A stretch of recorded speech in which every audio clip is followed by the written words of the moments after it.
Mr. Ntshona, it's absolutely a privilege to have you here. I think offline, I just said, I feel like I'm talking to the biggest boss because I'm in tourism as well. So it's absolutely a privilege. But on this platform, this is Minds of Good Health platform. I am the founder and the director of Minds of Good Health. And what we're trying to do is to raise awareness of depression and provide venues and avenues to those who are battling with depression. So indeed, it is a privilege to have you here today. You are very generous with your time. Just before we start, I thought it would be great for those who will be watching so that they just get to know you a bit better. So they know that you are a businessman, SA Tourism CEO. But just tell us a little bit about yourself, maybe some of the things that we might not know about you. What do you enjoy doing? Yeah, and all that. Thank you, Chris, and thank you very much for inviting me over. I really am honored to be here, especially to talk about this very important topic as well, and I'm happy to contribute any way that I can. So you want to know a little bit more about myself. So my name is Sisa Ntshona, and I'm obviously the current CEO of South African Tourism. I originally come from a small town in the Eastern Cape called Alice. That's where I grew up, and however, I spent my teens in Port Elizabeth. I'm an accountant by training, went to university to study finance, and essentially then I moved all the way into the corporate space, and then that's kind of where I've been, for the last couple of good years or so. Primarily focusing essentially on the business management side of it. Yeah. I think I found joy in being at the forefront and running organizations or departments as opposed to the typical accountant that collates stuff at the end there. Yeah. So this all encompasses the entire space of running businesses, running operations, managing people as well. And yeah, I mean, I took the decision a couple of years ago to be part of the solution in South Africa. And I lifted my hand and said, let me come join SA Tourism. I knew nothing about SA Tourism, never worked in government before, but I felt I had something to contribute, just probably difference in thinking and just to get the agenda and program of government to land a couple of wins. Yeah. And yeah, we are still on the plan and still very much engaged in making sure tourism, delivers for the country. Yeah, great. What is your favorite destination in South Africa? Your personal one? Chris, I tell people all the time when they ask me the question, it's like asking me who's my favorite child, and so my question is, it totally depends on the mood and what it is that I want to do. Yeah. And we are blessed as a country that there's something for everybody, yes. Right? Yes. 9 beautiful provinces, and they're all fundamentally different from one another, So whether I'm looking for bush, whether I'm looking for beach, whether I'm looking for culture, whether I'm looking for immersion and everything else, it's all there. So it really depends on the time of the year, it depends on the mood, depends on the family. It's amazing. In my household, it's the young ones that make the decisions as to what happens. Obviously with the boss, the wife also as well. Yeah, great. I think it was on Monday, I went back to my books and I found a little book written by C.S. Lewis. It's called The Problem of Pain. Let me quote something he wrote there. He says that mental pain is less dramatic than physical pain, but it is more common and also more hard to bear. The frequent attempt to conceal mental pain increases the burden. It is easier to say my tooth is aching than to say my heart is broken. Let me just repeat that again. This is C.S. Lewis. The book was, I think, written 1940. He says this, I quote, mental pain is less dramatic than physical pain, but it is more common and also more hard to bear. The frequent attempt to conceal mental pain increases the burden. It is easier to say, my tooth is aching, than to say, my heart is broken, end quote. And I think with this COVID-19, many people don't even know how they are feeling. When you wake up one morning, everything is fine, and then we are told that we'll be on lockdown for 21 days. And then we start to lose our salaries. Some people get retrenched, and you would know it firsthand as the CEO of tourism that our sector, I feel personally that it has been hit the hardest.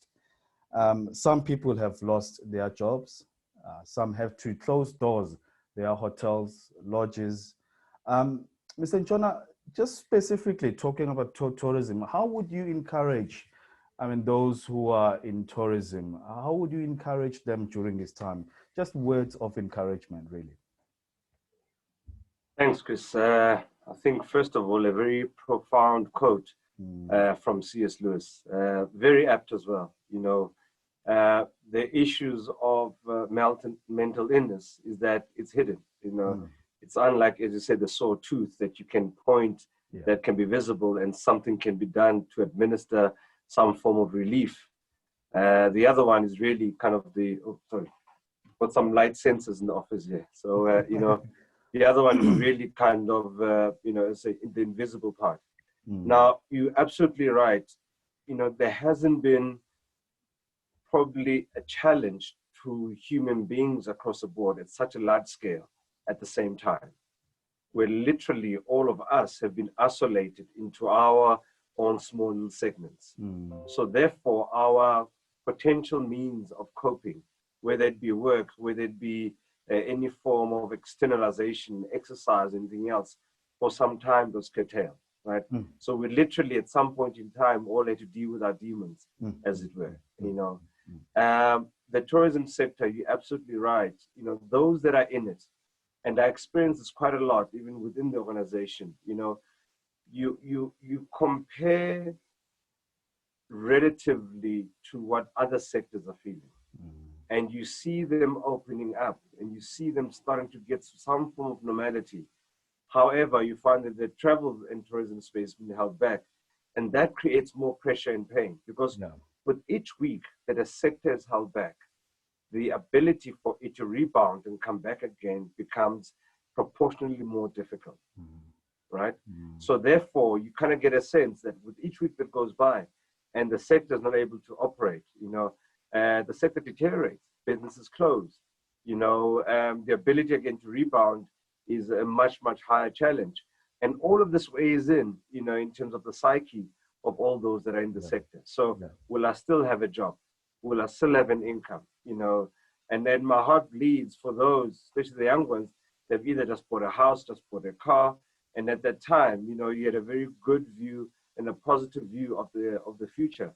Now you're kind of stuck with all of these potential liabilities or debts that one starts to think of. You know, we all have responsibilities, whether it be children, you know, siblings, parents, whatever it is. So all of this kind of all comes together. And I think that's the personal side of it. Now, the hospitality space is all about people. So what we expected to do every single day is to put on our jackets, to put on our armor, I call it, and smile. We smile at guests, we offer them a service because tourism is all about making the customers feel good, understanding their needs, delivering hospitality. So whether you're at a restaurant or whether, you know, you work at a hotel lobby, it doesn't matter how you feel, you've got to deliver the customer satisfaction. And there comes in the difficulty and challenge because you never get the space and time to deal with your own emotions as to who you are as well.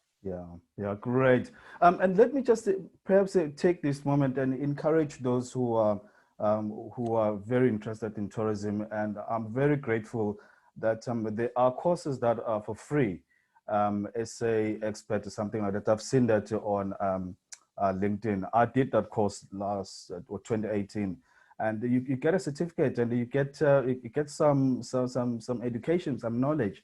So we cannot be wasting time in just sitting and just waiting for the borders to open. But so there are resources, there are tools out there to equip us, to train us, and I'm really grateful that these resources are absolutely free. So yeah, many thanks for offering that for free. So it's really, really great privilege. Um, the vision of our organization is to build a healthy society where mental health is recognized without any prejudice. And we've been doing that for the past 3 years, going to communities and all that. But now a lot of people are wondering if are they depressed, because now they're feeling like, well, this is an anomaly. So they're not feeling this is a normal life that they are used to. Now they want to maintain their mental health. How do they do that? How would you encourage someone to maintain mental health during this dire epoch? I think some context, is important. As much as the world is slowly emerging, re-emerging out of lockdown and pandemic in itself, we often speak about recovery. And we've got to be very clear that when we speak about recovery, it is not about returning to ways of old. All of us have been expected just by the pandemic to almost recalibrate, and press a reset button. So whether you're running a business, there's absolutely no way you can just press play and continue pre-COVID. There are all structural adjustments that have to be made at a company perspective. You start to ask yourselves, do I have the right resources in the right place, doing the right things? What's the role of technology that's going to be coming in, right?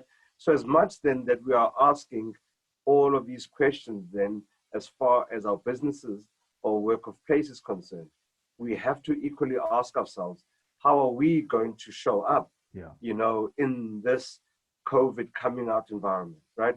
Surely Sisa cannot be the exact same or deal with situations the exact same way before COVID. What is the transformation and transition that I'm also making in order to be relevant and appropriate for this, situation that we're in? So as an example, it's adjusting again that my place of work will never look the same again, right? My relationships with people will never be the same again, right? That some of the things that we are practicing now will be hard-coded, right?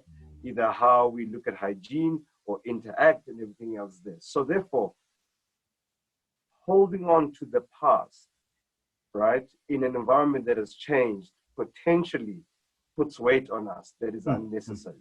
We all have to make that transition, right? I think that's the first part.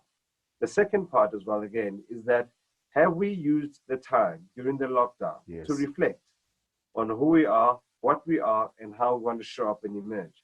Because if anything, and I'll speak personally, the lockdown really got close to me as to what was important, right?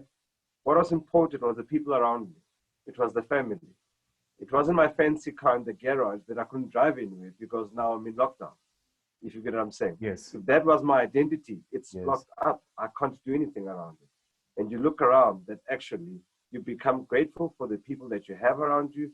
You become grateful for the access, whether it be, any form of shelter, comfort, food, and everything else. It really cut us down to basics. Yes. Right? And again, as we emerge out of the lockdown, you've got to build on those basics, but it gave us time to reflect on them. So therefore, I'd want to believe that the Sisa that is you see now and interact with is, an adjusted version that is appropriate for the times we're in, right? We've learned to do a couple of things. We've learned, hopefully, to speak to each other, right? Whether it's your spouse or children, whatever it is, we've learned to communicate because we understand the consequences or the effect of being far apart. So suddenly now when I meet Chris and I ask him how he's doing, it surely must have a bit more weight. How are you? Because I don't know when the next time I'll see you or not see you again. And I think these are the things. So therefore, for me personally, part of the armor and strength that I carry is the ability to be able to communicate with my family, to express my feelings, to express my anxieties as well, to also express joys. And I think that becomes quite important. As a father, I'm hopefully role modeling to my children, right? As to what manhood is, as to what being a father is, right? That in vulnerability, there is strength as well. That I don't know all the answers all the time, that I'm not strong all the time, but rather, that I rely on the people around me, my family, my friends, that become part of who I am as well. So hopefully, I really hope that as many of us, as many as possible of us, have really inculcated and really understood the power and the strength of relationships of those that love us, that we love as well. Wow, thank you very much, Mr. Ntshona. I think it was level 5 when I read the tourism update. And you said something there that this would be a time to reinvent ourselves. And so you were talking here, tourism, business, but I thought, well, I said, well, let me personalize this. What does it mean for me during this time? Am I just working for the sake of getting a salary, or is this building my career and my life? And so those words, I think they were really perceptive, because now personally, I've taken that, okay, I'm thinking about my career, I'm thinking about my organization, and I'm thinking about my life. And for the past 5 months, I've actually implemented those words. What does it mean to reinvent myself? And it has worked. It has worked amazingly. So thank you very much for your time and for you being available and giving us those wise words. So I really appreciate your time, Mr. Ntshona. And yeah, I hope many South Africans will be really encouraged watching this video. I always say to my guests that I don't know who's going to watch this video and how it's going to impact their life. Let me just tell you a quick short story.